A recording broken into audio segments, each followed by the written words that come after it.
You recognized your neighbors, their pets, and their daily patterns. My entire primary education unfolded within a single corridor, perhaps 10 to 20 students per grade maximum. The identical children remained from kindergarten through 8th grade. We understood everything about each other. Who repeated a year? Which families were divorcing? Who still had accidents at night, though? Nobody dared speak it openly. We played catch in the circle, pedaled behind the market, alternated hosting birthday overnight parties with nothing but kernels, fizzy drinks, and a borrowed film from that grimy old entertainment store. It was the 90s. Our existence centered on Super Nintendo, collectible discs, and who performed the finest comedy actor impersonation. My guardians believed in me, perhaps excessively. I became independent by 3rd grade, entered alone, heated a pastry pocket, and viewed whatever aired on afternoon cartoons until they returned home. I rarely caused problems. Most of us truly didn't. There wasn't much opportunity. Overnight gatherings, however, marked our milestones. Some in celebration meant foam battles, pizza, and crude humor until someone wailed and vomited. Mothers in soft bathrobes, fathers who barbecued burgers, older siblings who ignored us. That's simply how things worked. Therefore, when Mac Wallen invited our entire 6th grade group to his birthday overnight party, we all assumed it would follow the same pattern. A film, perhaps some midnight snacks, someone's palm and tepid water to test if they'd wet themselves, because, naturally, that's how these events typically proceeded. Mac was recent. He and his elder brother Sam had relocated during that summer. Their residence sat in the seedier section of the area where streets lacked markings and half the yards were bare soil patches. Sam attended 8th grade, but he seemed unhappy about it. He stood lanky and unwashed with this mullet. His garments lacked sleeves, and he possessed this nervous tick in his jaw, like he chewed something invisible. Even during silence, he appeared ready to expectorate. He never intentionally acted cruel, but nobody desired his proximity. Something felt wrong about him. Mac, conversely, was distinct, somewhat amusing, somewhat unhinged, unpredictable.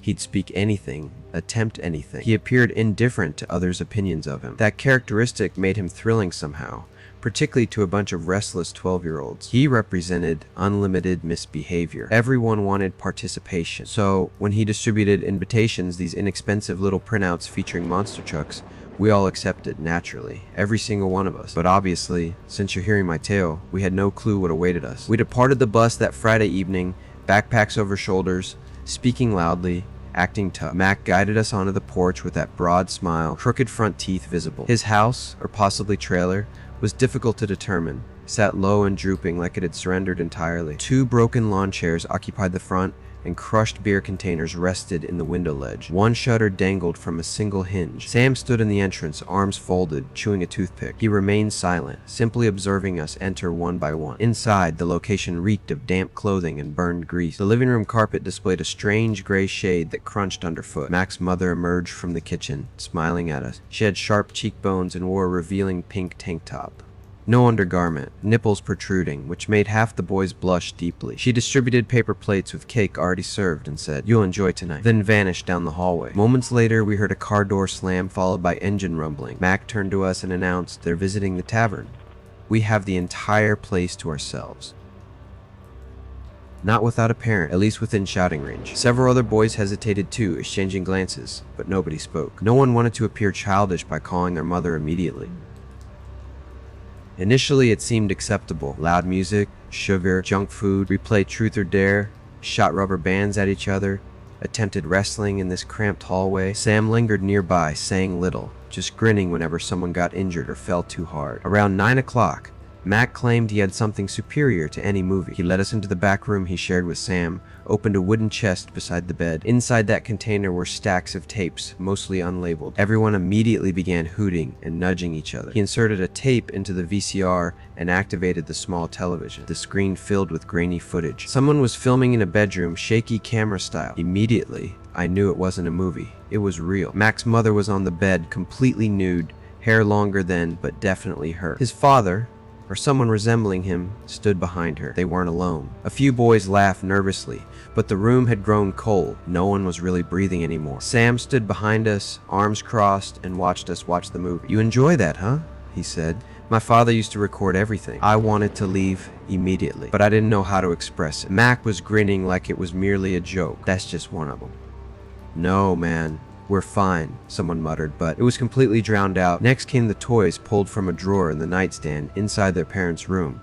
Rubbery, oily things that smelled faintly of latex and sweat. One resembled a dog toy dipped in petroleum jelly. Mac tossed it to one of the boys who caught it and dropped it like it was burning. Just when we thought we'd reach bottom, Sam retrieved this small wooden box from under the bed. He clicked it open, and inside was a revolver. Real, heavy, and shiny. The metal appeared clean, like it had been oiled recently. He held it up and said, "This belongs to my father. Isn't it beautiful?" He pointed it at the ceiling first, and then at one of the boys. "Bang," he said really quickly and loud. Everyone flinched. Mac laughed like we were a bunch of girls. "It's not loaded," he said. But his voice cracked when he said it. Sam walked around the room, slowly pressing the barrel against foreheads, one after another. I could feel my stomach folding in on itself. The boy beside me was shaking. When the gun reached me, I couldn't move. I couldn't breathe. Then I felt that cold metal kiss my skin. Sam grinned at me, pulled the hammer back, and then whispered, "What it?" And then he moved on. After that, the night completely shifted. The games stopped being games, and Sam kicked the family dog, a scruffy, sick-looking mutt named Jagger, right in the ribs for barking loudly. Mac caught this mouse in a shoebox, then dumped it down the garbage disposal. Someone said don't, but it was too late. The whir of the machine, the sound it made, it was blended alive. We all stood there just watching silently. Sam opened the microwave and pulled out this small garden snake from an old fish tank. Mac was laughing, but his eyes didn't match. They looked flat, almost like he wasn't really there. I turned away though. I didn't want to watch this one. The final straw came when they ignited the neighbor's trash can. We all crept outside trying to be quiet, but Sam was spraying lighter fluid and giggling to himself. The flame shot up fast, and he danced around it, bare feet on the pavement. I looked at the rest of the boys. One was crying. One looked like he was ready to throw up. The fun was gone. Long gone. This wasn't even mischief anymore. This wasn't even rebellion. It was pure madness to me. I slipped back inside and grabbed my backpack.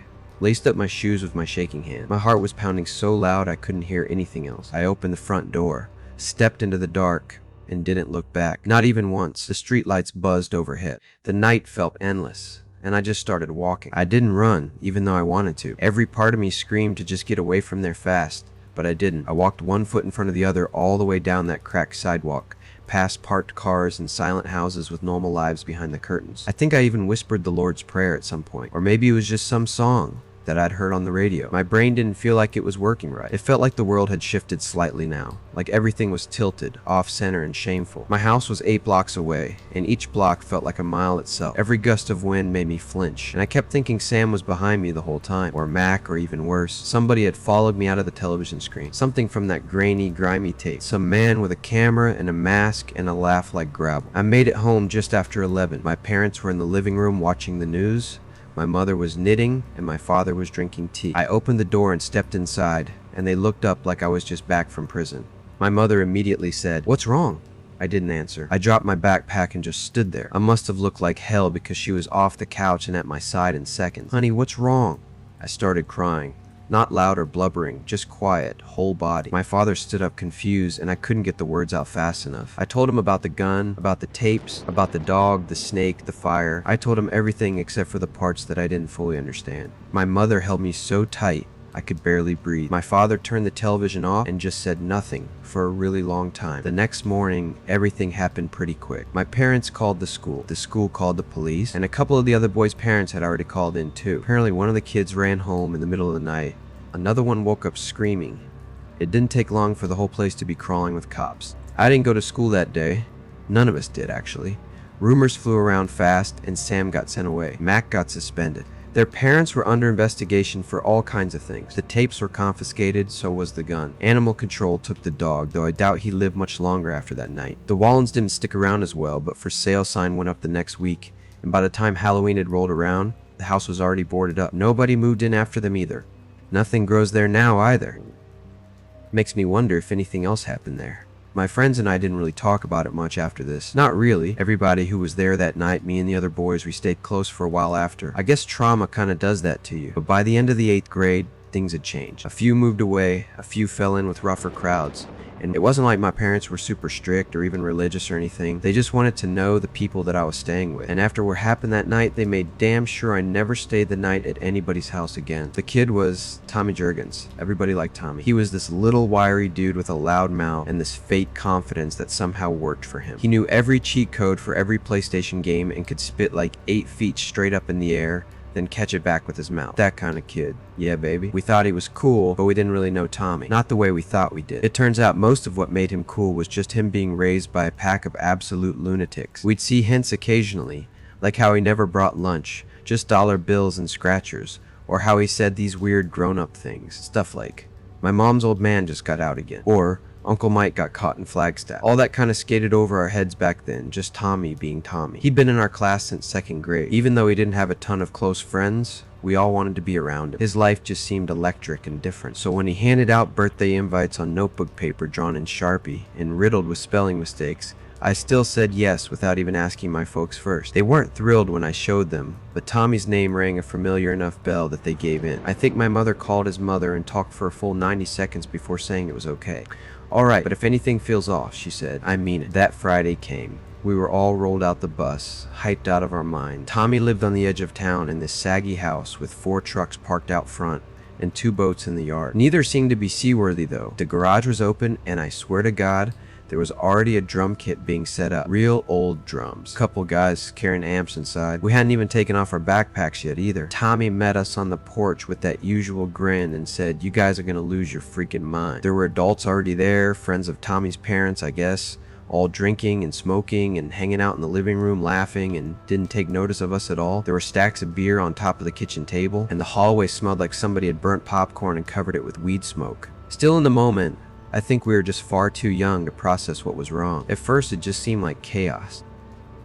We honestly figured that we stepped into the coolest birthday ever, but we had no idea. The backyard was the size of a football field, or at least it felt like it. There's a rusted trampoline with a bent leg that tilted to one side when more than 2 kids jumped on it, and somebody had duct taped an old dartboard to the trunk of a dying oak tree. The ground was patchy dirt and crabgrass with empty beer cans littering the corners. A cooler full of orange sodas and RC Cola sat in the middle like a prize, and everybody tore into it. Then the band showed up, and I'm not kidding, an actual local band, 4 dudes in ripped jeans and dark sunglasses, lugging gear across the lawn onto a piece of plywood propped up on cinder block. One of them wore a vest with no shirt underneath, called themselves Code 3, and the lead singer yelled, "Let's wake this town up," into a mic that screeched and made all the dogs in the neighborhood bark immediately. They kicked it off with, "You give love a bad name," and every 5th grader in that backyard lost their minds. Even the shy kids were pogoing like it was a real concert. We were 11 years old, drinking sodas, hurling darts at a tree, and listening to a live Bon Jovi cover band while a drunk guy that we'd never met grilled hot dogs on the porch. It was insane and also kind of amazing. As the sun dipped and the bug zapper came to life, the mood shifted though. The adults were getting sloppy. They weren't just a few beers deep anymore. There were bottles of liquor going now. I saw a guy pour something clear into a red Solo cup and then stumble into the garage. Inside, a few of the other guys, dudes in their 20s I guess, were playing darts for money. Real cash laid out onto a washing machine like a poker table. Tommy's dad, or the guy that we thought was his dad, was this thick, sweaty guy in cargo shorts with a big chain around his neck. He was barking at somebody named Shane about cheating. "You crossed the line, you dumb shit, I saw you," he said. Shane was this lanky, red-faced guy holding a dart like he was about to throw it into somebody's eye. They had a second dartboard in the garage where the grown-ups were playing. We were all just standing there. I remember one of the kids, Tyler, saying, "Should we get out of here?" Before we could move, though, Shane threw the dart at the board and missed it completely. It thunked into the wall, and that's when Tommy's dad shoved him hard. Shane staggered, knocked over a milk crate of tools, and then came up swinging. The next 10 seconds were pure noise. Metal clattering, fist hitting meat, glass breaking. One guy got slammed into a water heater so hard it sounded like a gunshot. We just stood there frozen. A few kids even started crying. The fight broke up after Tommy's mom, who'd been chain smoking on the back porch, came in and screamed at both of them to knock it off. She had this voice like salt and vinegar. I watched her dig her nails into Tommy's dad's arm and then drag him out by his very skin. "Party's back on," she slurred. And the band started another song like nothing had even happened. After that, the lines between what was fun and what was wrong began to blur really quickly. They busted out drugs not long after. Not weed in a discreet little joint either. We're talking actual drugs. A coffee table in the living room got cleared off, and Tommy's mom dumped out a sandwich bag full of greenish bud and what looked like a literal pile of white powder. It was almost like watching a movie. I thought it was flour at first, but it definitely wasn't. I remember him saying, "Don't worry, this ain't coke. It's just got some go fast in it." Like that made it okay. Another adult, I think Tommy's aunt, was lighting up a glass pipe and singing along to Panama. Tommy came walking in the garage with this big, stupid grin and a joint in his mouth like it was candy. We all just stared at him and nobody said a word. "Dude, hit this," he said, offering it up to Cody Anderson. Cody shook his head and stepped back like it was a snake. Tommy just shrugged and took another puff. He coughed like a dying animal and laughed until he fell over. At that point, I was still having fun in this weird high-wire way. We'd snuck into an R-rated movie, and now we were holding our breath, hoping to not get caught. It was insane. Yeah. But it didn't feel dangerous, at least not yet. We ended up in the backyard sitting on lawn chairs, drinking warm soda, and watching Code 3 finish their last set. The adults were blitzed, falling over, laughing, forgetting their own kind of name, drunk. Somebody was dry heaving in the bushes too. I was telling a ghost story to the other kids when we heard yelling again. Same voices as before. Tommy's dad, and of course Shane. "You shorted me," somebody screamed. "Nah, you just fucking suck at darts, Shane." Then another crash, a scream, and people running. We all stood up. A couple of kids took off toward the side yard. The rest of us crept around the garage, doing our best to be quiet. The way everything got really quiet really quickly. Shane was on the ground, blood on his shirt. Tommy's dad had a knife in one hand, still open. Not a kitchen knife either, one of those folding ones with a knuckle guard. Shane was moaning and gripping his side. Then somebody screamed, and then bang, bang, bang. 3 shots, real ones, close and deafening. Screaming erupted everywhere. Tommy's mom was laying on the lawn crying. One of the band guys had tackled the dude with the gun and then got it away from him. No one got hit, thank God, but there were shell casings on the ground. The spell was now broken though. This wasn't a party anymore. It was a war zone. The cops showed up in under 10 minutes. Sirens blaring.